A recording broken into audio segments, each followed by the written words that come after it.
Le FC Barcelone, reconnu pour son excellent centre de formation, la Masia, a produit de nombreux talents qui font aujourd'hui partie intégrante de l'équipe première.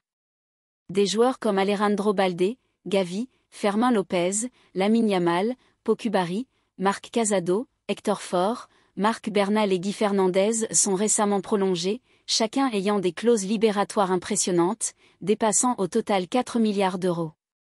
Gavi et Lamine Yamal possèdent chacun une clause d'1 milliard d'euros, tandis que Pau Cubarsí et Marc Bernal ont des clauses de 500 millions d'euros. Fermín López, quant à lui, est à 400 millions d'euros. Sportivement, le début de la saison 2024 à 2025 est prometteur pour le Barça, qui occupe la première place en Liga. Cependant, la situation en coulisses est plus délicate. Le président Joan Laporta fait face à une contestation croissante de la part des socios, qui s'unissent pour demander une révision des comptes du club. Une assemblée des socios est prévue, où Laporta devra valider les comptes de la saison 2023 à 2024, qui affichent une perte de 91 millions d'euros.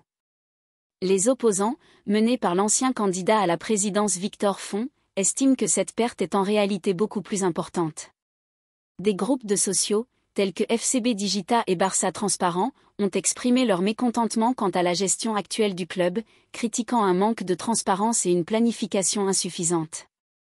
Un rapport d'audit réalisé par le cabinet Grant Thornton remet en question la valorisation de la filiale numérique Barça Vision, suggérant que la valeur attribuée pourrait être surévaluée.